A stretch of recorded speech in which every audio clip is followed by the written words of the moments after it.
Bo. Hello, day. Uda say. Kunze kwenyika uko. Bo ere. Tomomoresa ya business iri pahafi zvari chiri kufaya. Vakabooster vakaita sei tinongotendawo. Ko nhasi ndangobuda wakanakirira.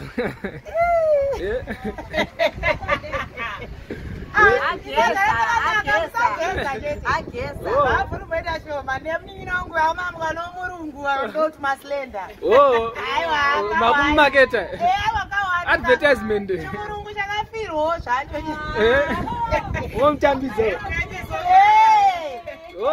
tongoti vari mbiri ava makaita henyu negore rinorapera makamboti sapoto asi ka Christmas box nyada udoka Christmas box aumana nyangu hazvo zviri correct ka asi ka Western Union kanombodiwo kana kamuDecember makaenda utseka munhu ukasauya nemari yako kuno kuDecember totowana kutisendera maChristmas seko wako getokera king regera gara kuCanada totozvigona usipo zvekutodare sa munhu akutotukwera wakadhakwa avateka mwana kangwana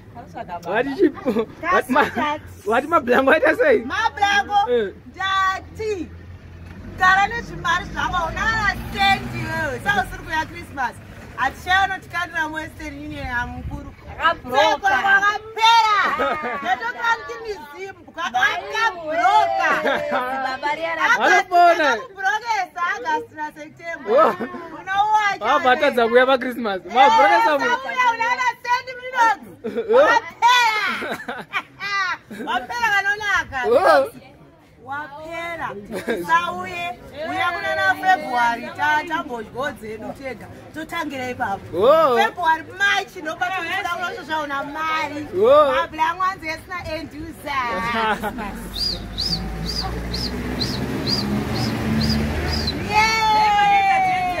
zviri kwero zvautaura uti vheka noperera hauna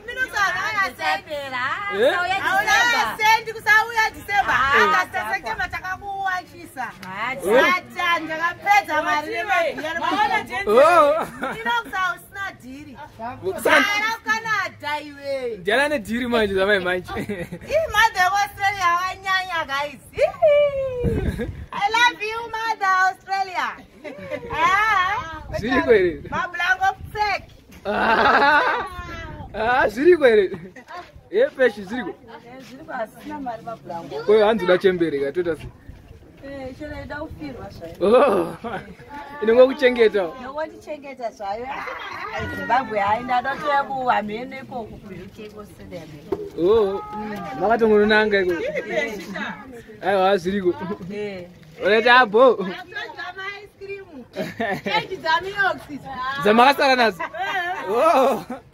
samplati makapedza mari aiwa Minox akupedza kupera kwakazoinongosina mari Minox anonenharo itanyozve zvini kubhombe getokera king utseka una dhiri hauna dhiri sadaro ona tiripo